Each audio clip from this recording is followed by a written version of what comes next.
దేవుని యొక్క అతి శ్రేష్టమైన నామంలో కూడి ఉన్న ప్రతి ఒక్కరికి ప్రభు పేరిట వందనములు తెలియపరుస్తూ ఉన్నాను. దేవుని యొక్క కృపను బట్టి మనం అందరము సజీవ లెక్కలో ఉండి దేవుని యొక్క వాక్యం వింటూ ఉన్నాం. అందుకని దేవునికి మహిమ కలుగును గాక. ఈ సమయమందు వాక్యంలోనికి వెళ్ళక మునుపు ఒక పల్లవి పాట మనము పాడుకుందాం. సదాకాలము నీతో నేను జీవించేదను యేసయ్యా, సదాకాలము నీతో నేను జీవించేదను యేసయ్యా, యేసయ్యా, యేసయ్యా,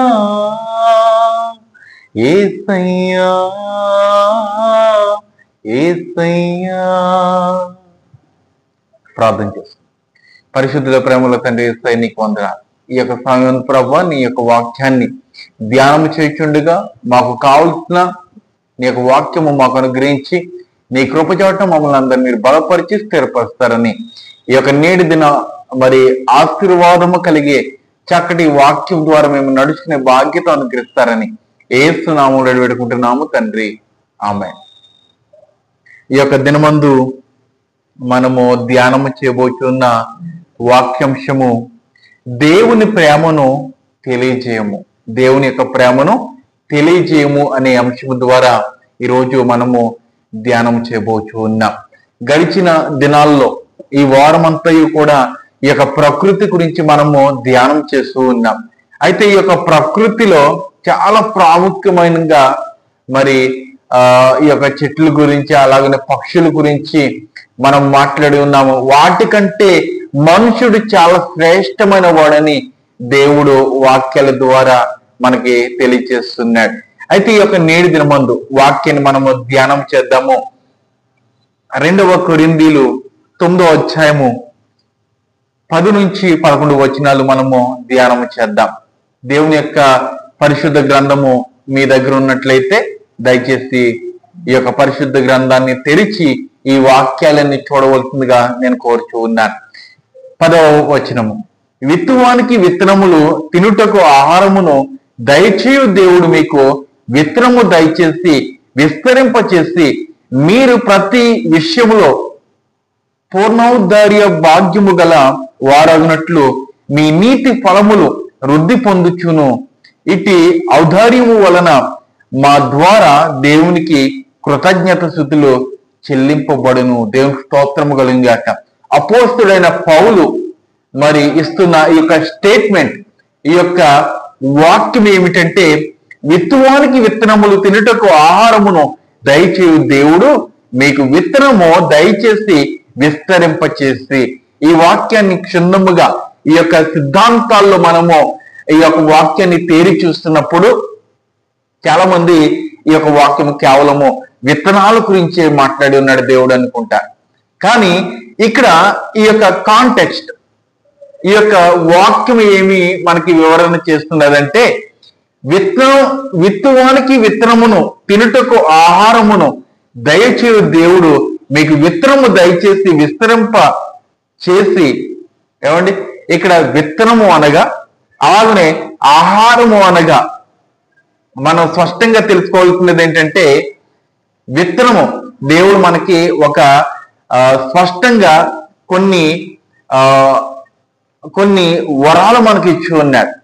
ఆ వరాలు ఏంటంటే, ప్రేమించే వరము, ఏమండి, ఇతరులను ఆదరించే వరము, ఏమండి, ఇతరులను దేవునికి మందిరానికి నడిపించే వరము, ప్రార్థన చేసే వరము.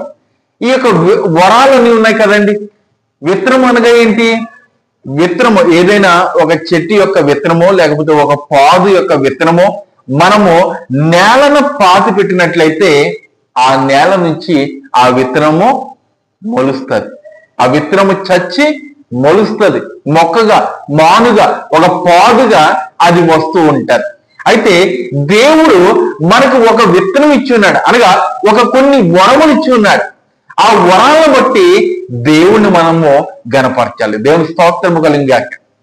ఈ వాక్యము మనకి అర్థమై ఉన్నదని నేను నమ్ముచూ ఉన్నాను. అయితే ప్రియమైన బిడ్డలారా, ఆహారమును దయచేయు దేవుడు మీకు విత్తనము దయచేసి విస్తరింప చేసి ఉన్నాడు.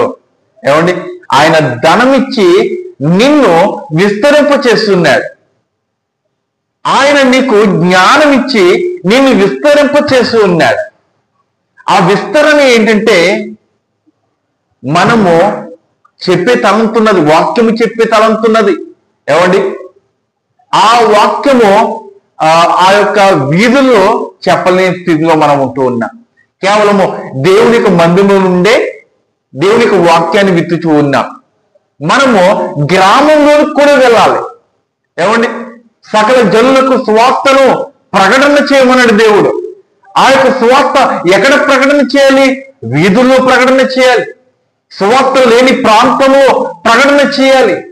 ఈ నేటి దినంలో ప్రియదేని బిడ్డలారా, ఒక గ్రామంలో ఒక సంఘం ఉంటే, ఏమండి, ఆ గ్రామంలోనే మరొక సంఘాలు పెడుతూ ఉన్నారు. ఆ సంఘం, ఆ యొక్క గ్రామంలో 2 సంఘాలు ఉన్నా కూడా ఆ గ్రామంలో 3వ సంఘాన్ని కూడా పెట్టే ప్రముఖులు, ఆ యొక్క సేవకులు కూడా మన మధ్యన లేకపోలేదు. దేవుడు ఏం చెప్తున్నాడు? దేవునికి సువార్త చేరని చోటన మందిరము నిలబెట్టాలి. ఏమండి, ఈ రోజున ఆ మందిరం ఉన్నది కదా, ఆ మందిరంలో ఉన్న జనమంతయు నా మందిరంలోనికే రావాలని ఒక తలంపుతోటి అక్కడ మందిరం పెడుతున్నారు. వీరందరూ ఎవరంటే, మత్తయి సువార్త 24వ అధ్యాయంలో దేవుడు స్వయంగా చెప్పాడు కదండి, వారు గొర్రె చర్మం కప్పుకొని వస్తున్న తోడేళ్ళు. అక్కడ ఒక సంఘం ఉన్నది, అక్కడ ఒక కాపరి ఉన్నాడు. ఏమండి, అయితే ఆ కాపరికి విరోధముగా మరొక తోడేలు నిలుస్తూ ఉన్నది ఈ నేటి దినాల్లో. ఎంత విచారకరం అండి! ఒక్క గ్రామంలో 4-5 సంఘాలు ఉంటూ ఉన్నాయి. అవి ఏకముగా ప్రకటన చేస్తున్నాయంటే లేదు, వ్యతిరేకముగా ప్రకటనలు చేస్తూ ఉన్నాయి. నా సంఘం అంటే నా సంఘము గొప్ప, నేనంటే నేను గొప్ప. దేవుడు గొప్ప చేయట్లేదు, అక్కడ వారు గొప్ప చేసుకుంటూ ఉన్నారు. దేవుడిచ్చిన ఆ విత్తనము, దేవుడిచ్చిన ఆ జ్ఞానము, దేవుడిచ్చిన ఆ ధనము, దేవుడిచ్చిన ఆ యొక్క సంఘము, దేవుడిచ్చిన ఆ సంఘము నీవు ఏమి చేస్తున్నావు ప్రియ దేవుని సేవకుడా? దేవుని గణపరిచే సంఘముగా ఉన్నదా, లేకపోతే దేవుణ్ణి అన్య జనుల ఎదుట వెక్కిరింత పాలు చేసే రీతిగా ఉన్నదా? నీవైతే వెక్కిరింత పాలు అవుతావేమో, కానీ దేవుడు ఎన్నడను వెక్కిరింత పాలు కానే కాడు. దేవుడికి స్తోత్రము కలుగుగాక. అయితే ప్రియమైన బిడ్డలారా, ఇక్కడ మీకు విత్తనము దయచేసి విస్తరింపజేసి మీరు ప్రతి విషయంలో పౌనోద్ధర్యము భాగములై గల వారన్నట్లు మీ నీతి ఫలములు వృద్ధి పొందుచును. మీ నీతి ఫలములను వృద్ధి పొందుచు. ఫలములు అనగా ఏమండి, ఫలాలు ఉన్నాయి, కొన్ని ఆత్మ ఫలాలు ఉన్నాయి. ప్రేమ, దీర్ఘశాంతము, ఏమండి, ఆశా నిగ్రహం, ఇవన్నీ ఫలాలు ఉన్నాయి. ఆ ఫలాలన్నీ మీరు అనుభవించాలంటే దేవుని యొక్క విత్తనము నీలో ఉన్నదా లేదన్నది గ్రహించుకోవాలి. దేవుని యొక్క విత్తనం అంటే వరము. ఆ వరాలు ఏమున్నాయి?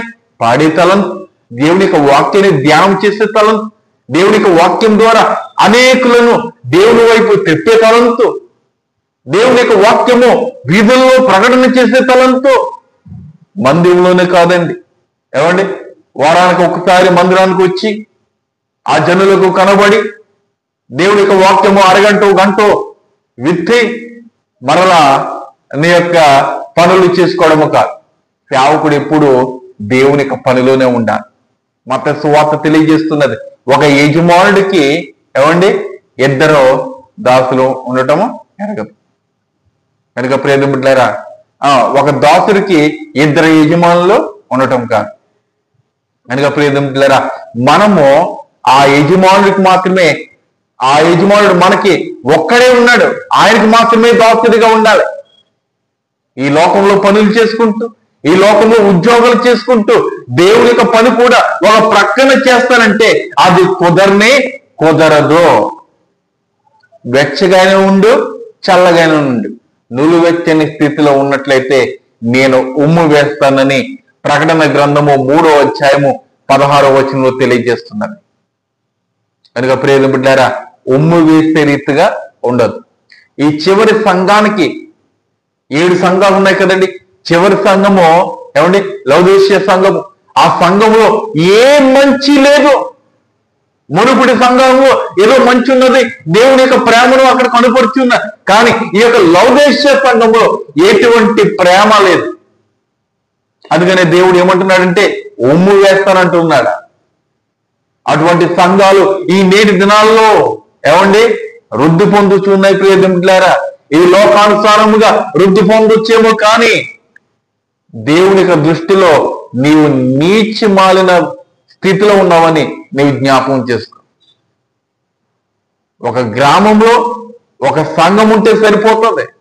ఆ గ్రామంలో ఒక 10 సంఘాలుంటే అది చాలా దుష్టత్వంతో నింపబడిన సంఘాలని నేను తెలియజేస్తూ ఉన్నాను.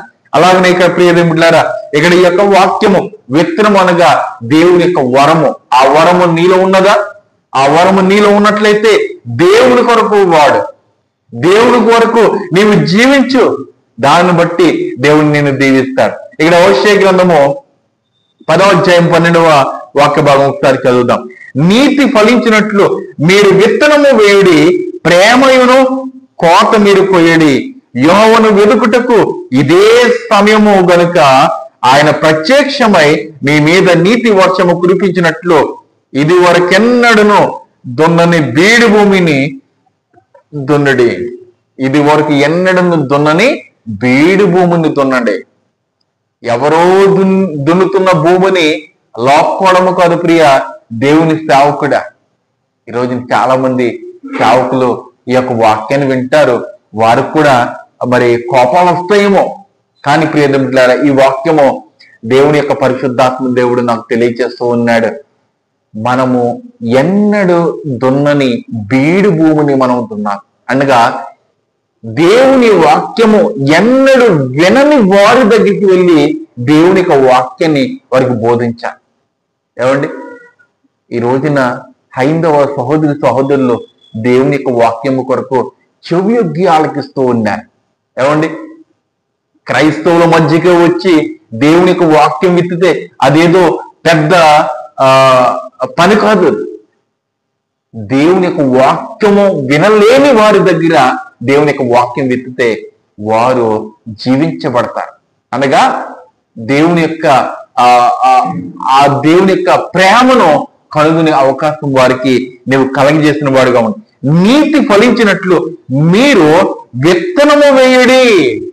మీరు విత్తనము వేయుడి. ప్రేమ కనికరం అనే విత్తనము వేసి వారి మధ్యన దేవుని యొక్క ప్రేమను చాటండి అని ఇక్కడ హోషేయ గ్రంథములో తెలియజేస్తూ ఉన్నారు.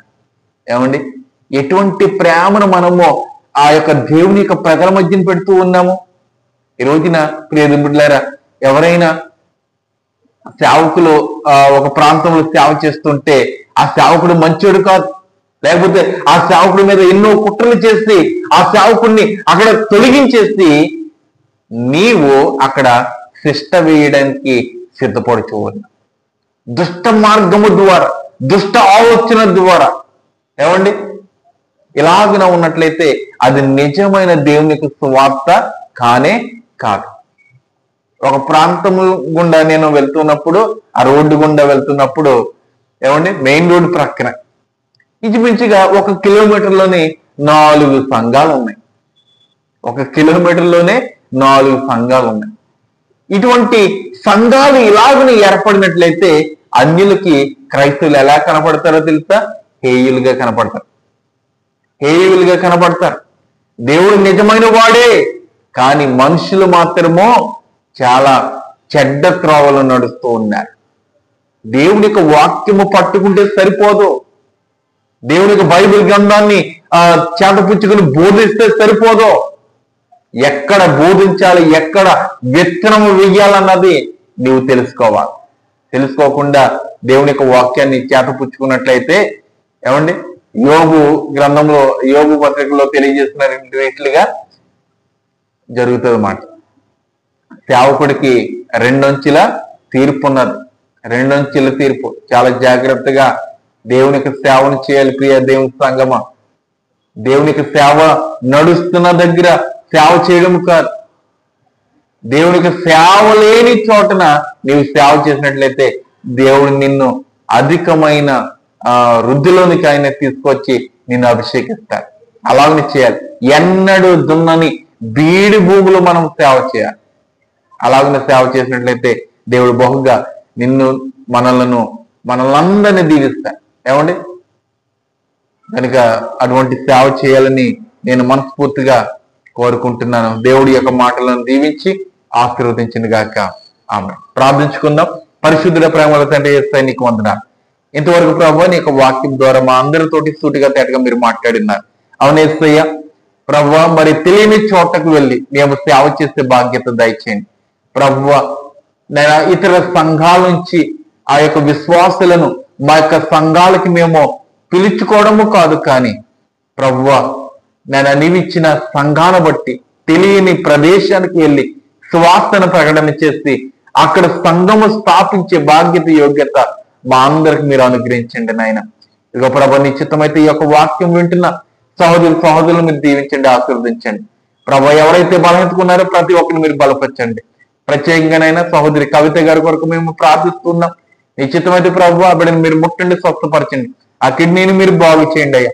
ఇగో ప్రభు సహోదరుడు నేను మరి ప్రవీణ్ మరి 31వ తారీఖున దూరదేశానికి వెళ్ళాలని వారు సిద్ధపడుచున్నారు. నేను వారి యొక్క మార్గ మధ్యలో మీరు తోడు ఉండండి, సహాయం చేసి నేను మరి ఆ యొక్క దేశానికి మీరు నడిపిస్తాను అడుగుతున్నాం క్షేమముగా. అలాగే ప్రభు నేను మరి సహోదరి గౌరీ గారు కూడా నైనా మరి దూరదేశానికి వెళుతూ ఉన్నా. వారి యొక్క మార్గాన్ని కూడా మీరు సరళం చేసి చక్కటి ద్వారములు తెచ్చి మీరే మహిమ పొందుకుంటారని, ఇంక ఎవరికైతే ప్రార్థన వస్తున్నాయి ప్రతి ఒక్కరి ప్రార్థన మీరు ఆలకిస్తారని యేసు నామములో వేడుకుంటున్నాము తండ్రి. ఆమేన్, ఆమేన్. అందరికీ వందనాలు. శుభదినము. దేవుడు మిమ్మల్ని దీవించి ఆశీర్వదించిన గాక. ఆమేన్.